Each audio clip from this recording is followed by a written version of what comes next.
Hey everybody, welcome back to Noggin Notes. My name is Jake Wiskerson and I'm your host, just like every time.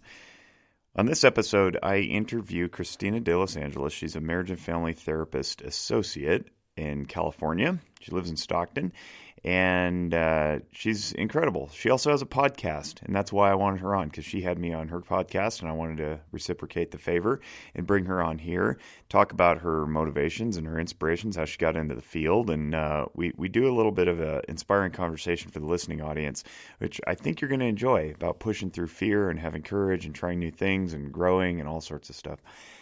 I think it's really good. I find her to be a dynamo. I think she's probably got potential that she doesn't yet realize, and I'm excited to interview people like that who are up and coming in our profession.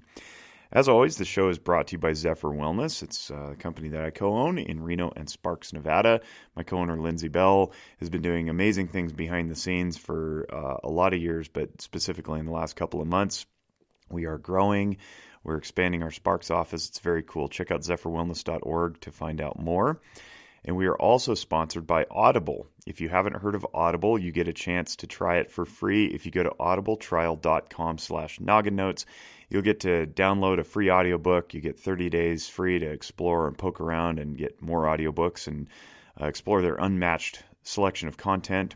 It's an Amazon company. Amazon's got a large reach. They get lots of really cool not just audio books, but different audio content in the form of comedy and entertainment and news and so forth. So check out audibletrial.com/nogginnotes. You'll be supporting us, and you'll be getting yourself some free good content to listen to whenever and wherever you like to listen, in your car or on your jogging or during your workout or while you're mowing the lawn. Audiobooks are great. I love them. audibletrial.com/nogginnotes. Support them, support us, and cancel at any time inside the 30 days, and you still get to keep your audio book that you downloaded. One last thing I want to mention, and I'm going to start doing this with some regularity on the podcast, is we got some feedback from a couple of folks, and they said that they would really like to have some more resources. So here you go. If you believe that you're struggling and you want to kind of check yourself, go to Walk the Talk America's website. It's WTTA.org. And the first thing that'll pop up is a free confidential mental health screening. You just answer some questions. It'll give you some feedback in the form of a number that'll fall on a scale, and it'll tell you about approximately where you are.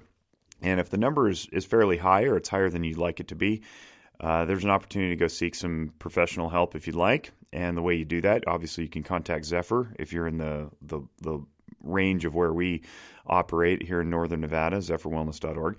Or if you're not and you're listening nationally or elsewhere, go to psychologytoday.com and you can search for therapists in your zip code, and they'll all pop up based on what types of checkboxes you select to steer your search results.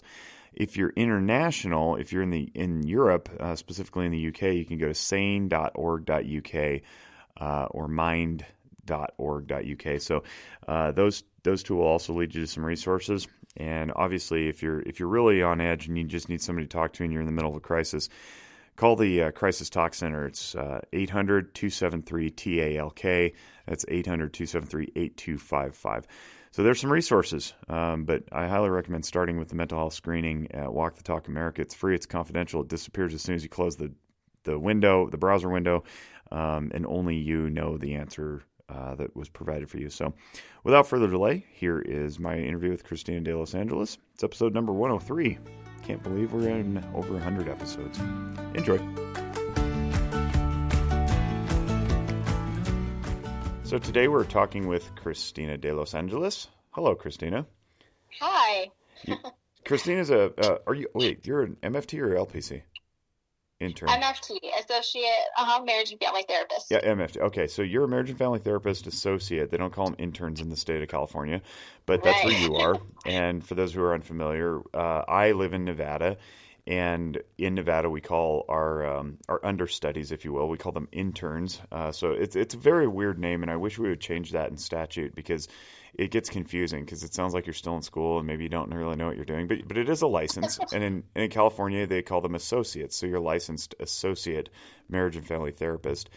Talk a little bit about yourself, where you live, the dynamics of, where you went to school and how you got to where you are? Yeah. So I live in California, and yes, California is we're just extra sometimes. So extra, so much extra. And was born and raised in Northern California, so I'm here in Stockton. I went to school in Sacramento and did both my undergraduate studies in psychology, and then also attended the University of San Francisco, which I really lucked out, and that was in Sacramento. They have a branch there, and I was able to get my master's in counseling psychology through the MFT, which is the Marriage and Family Therapy program there. So that I graduated in 2018, and part of my journey was, how I wanted to become a therapist. That's something that I think I had that kind of that realization that I want to counsel and be in this field from a fairly young age. I had a really great school counselor in middle school during a really difficult transition in my life, and that made that made a huge impact on my life in a positive way. And from then on, I was just really interested in becoming and what I could do to help someone in that way, the way that person had helped me. That's really cool. Yeah. And it's kind of yours is kind of an unusual story, because a lot of people in our field don't know early on that they want to be in the helping professions. Usually it's something that happens later in life where they have, and that part of your story is actually pretty similar, is that you'll have a positive experience with somebody who is in the counseling field, and then you're like, oh, I think I'd like to do that too. But it's usually not in childhood. That's really interesting. Yeah. I was really fortunate. And, some people have that experience of they've had a negative experience, in totally. counseling. And I was really fortunate that this person held space for me really in a great way. And then, of course it was, family dynamics. I come from a divorce, two divorced parents, and those things as well just made me really just added to my kind of desire to learn more about these relationships and these dynamics, and what can we do to make it better.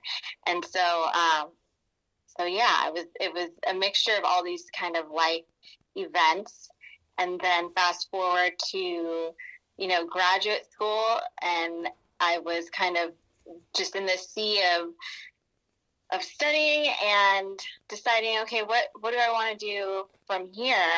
And in graduate school, I was talking to you about this before, it was kind of this very, you do this or you do that, private practice or community-based mental health.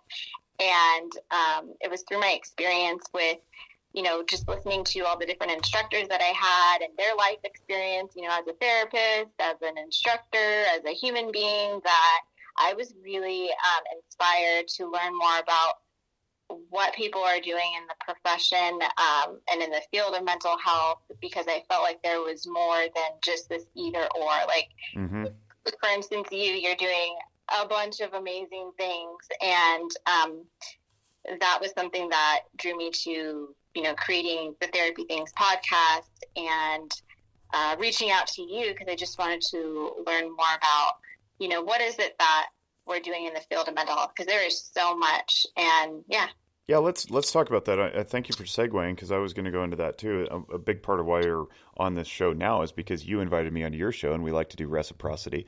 And I think I want to hear what you've learned through the course of doing your podcast. And I want to make sure that we're very clear about what yours is called. It's called the Therapy Things Radio, and you largely gear it toward other mental health professionals. And that's not to say that lay people can't learn from that. I think actually one of the best things that we can offer to the common crowd who's not in our field is that if you go sit in on a conversation among therapists, particularly like a supervision session, and you shadow somebody in counseling, you can learn a great deal, not only about yourself, but about the profession as well. So if you're listening to this show and you're not in our profession, you're a client, or you have a passive curiosity or whatever, I would highly invite you to listen to Christina's show, because it's just a different flavor, and I think you'll learn a lot.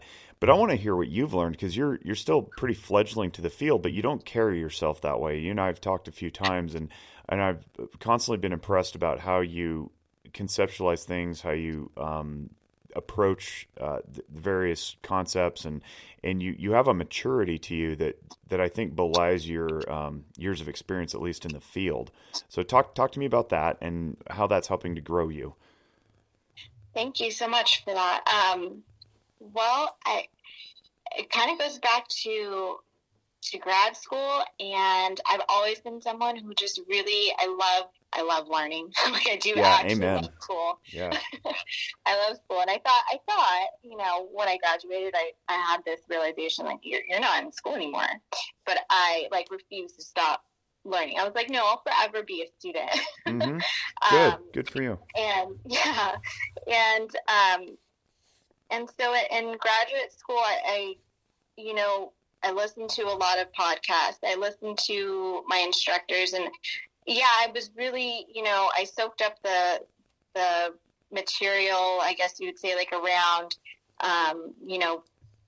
what they were teaching in psychology, but I really soaked up their stories too. And that's what really inspired me, to do the podcast, because I had listened to other podcasts, and I listened to a variety of podcasts now, and even in grad school.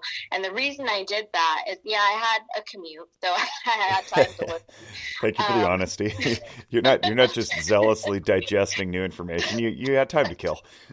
Right. Yeah. And I thought, well, let me use this time somewhat, wisely. And so I listened to a wide variety, and the reason why I did that and why I was drawn towards it is because there's something about people's story. And I felt like, I had instructors at school, but I had like this kind of team of mentors in my, in my car, in my ear, that were really encouraging, that, inspired me in a variety of ways, whether that was personal development or, spiritual podcasts I was listening to, or, those types of things. And I thought, this could be really, I think, helpful. And it's something, it's one of those things where you create what you need. Mm-hmm. And I thought, well, what if I did a podcast, that highlighted all of the stories of therapists, people in the mental health profession, and not just the work that they did, but their story and their very human experience and their journey to where they are now. Because I think that that's something that sometimes gets, missed when we're in class, is the story of the person and how they got there. And it helps to, I think, for us to not feel so alone too, because graduate school could be intense, and school in general and life in general can just be intense. And to know that there's, people out there doing amazing stuff and have also, gone through very similar human experiences can be really helpful. I think it normalizes it, right? So, I can remember my first semester in grad school, which was not for therapy, but for education.